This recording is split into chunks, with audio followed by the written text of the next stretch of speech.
So it appears there's been an indirect update by EA Motive Studios. And whilst we don't particularly have anything to show you, this information will be very telling of what Motive Studios will be doing in the future. Now granted, this information is all theoretical, just based off very minor information, so don't be surprised if this changes in the future. Before I really get into the depths of it, my quick question of the day to you guys is, are you still enjoying Star Wars Squadrons? For me, yes, I totally am. I know they're going to be fixing a lot of the big issues in literally days or maybe a week now, so my excitement for that game will only go up once those updates have been deployed. But with that quick question out of the way, let's dive right into the video.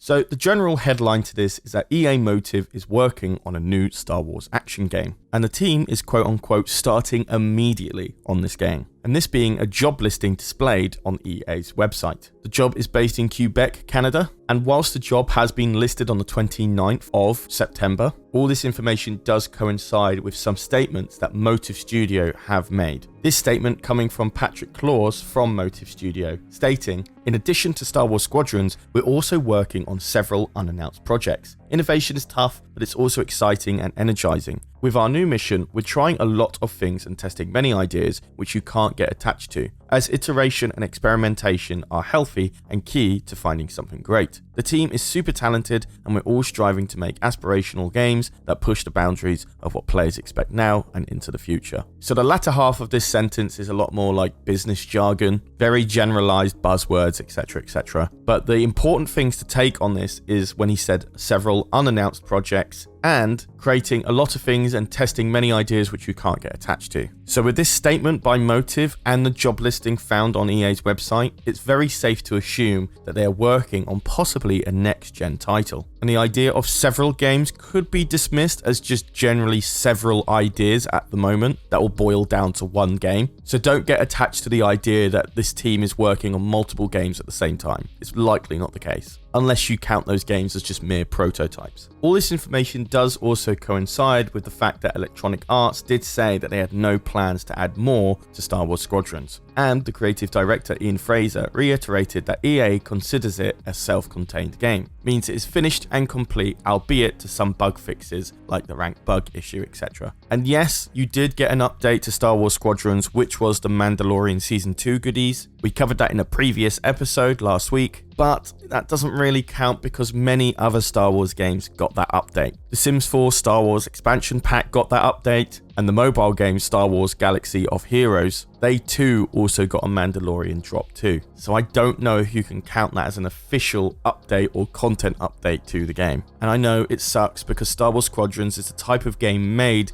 to thrive on content updates. Being it an online focused game, not really focusing on single player, more on multiplayer, players get more of a kick playing the same 6 maps and ships when there are content updates alongside it and shifting metas. It forces players to try out new components, new types of ships, and just get really good at the game. But with no content updates, the game can, in a way, stagnate and nobody really wants to play rank anymore, and then you can't get the rewards you want because no one's playing ranked and you're unable to climb. So it doesn't look great for Star Wars Squadron players because although it is just alleged, it looks like they are shifting onto a new game, but that does not mean that developers are still working on Star Wars Squadrons. There is a lot to address on that game, and I can confidently say this is a goodwill game from EA with no microtransactions or pay to win features, etc. So they definitely want this to be a very clean experience for the players. And you also have to note, judging by the statement made by Patrick Claus, it looks like they're still in the prototyping phase, if not in the pre-production phase, which means they are years away from pushing out a finalized game. So for people still playing Star Wars Squadrons, do not fret. It does look like bad news, but honestly, I feel like Star Wars Squadrons is still going to be EA's focus for a little while longer. And you do got to take note, even though the Mandalorian Season 2 drop on Squadrons wasn't really a content update, it does demonstrate the idea that they can swiftly and quickly drop content updates into the game. So whilst I don't want to get anybody's hopes up,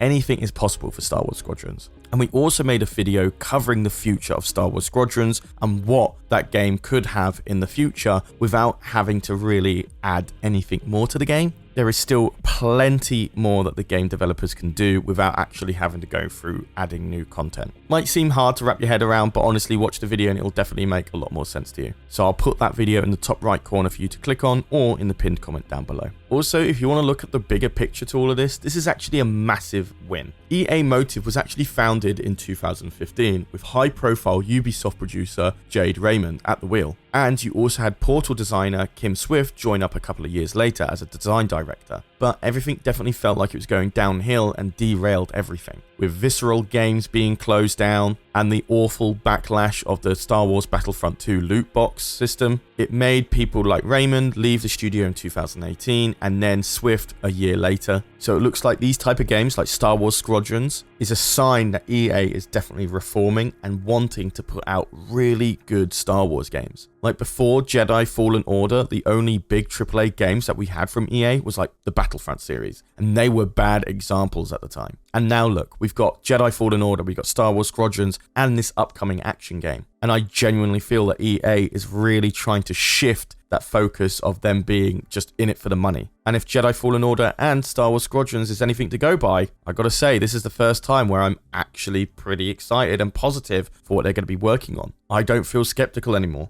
I do feel a little bit cautious, but honestly that comes with every game that's being made. But coming back down to Star Wars Squadrons and what this news means for that game, I still think we've got a lot more to see from this game, especially near Christmas time, and when the PS5 and Xbox Series actually gets in people's hands, and I mean the majority of people. Whilst active numbers have been dwindling on Star Wars Squadrons, Christmas, the next gen release, and the game possibly being on the Xbox Game Pass or maybe free on the Epic Game Store, these being theories by the way, could drastically put those active players far higher than the day one release. And again, I go into more detail on the video, The Future of Star Wars Squadrons, which is in the top right corner or in the pinned comment, as mentioned before. But I am going to wrap up the video there. What do you think of this news? Do you think it's good news? Do you think it's bad news? Are you excited they're working on a new game? Are you disappointed on what this means for Star Wars Squadrons? Are you happy at what this means for Star Wars Squadrons? Let me know all of that and our question of the day, which is, are you still playing Star Wars Squadrons? And of course, this video couldn't have been made without our Patreon. So for everybody that's supporting us there, thank you so much, guys. It really, really means a lot, more than you know. So if you want goodies like newsletters, exclusive EcksToo videos that'll never go public, play Star Wars Squadrons with us, or get a very own EcksToo avatar design done by a professional artist, definitely sign up today. It really helps us out a ton. Link to the Patreon also in the pinned comment or in the top right corner info card. But other than that, I have been Charlie, you've been watching EcksToo, and I'll see you in the next video. Take care.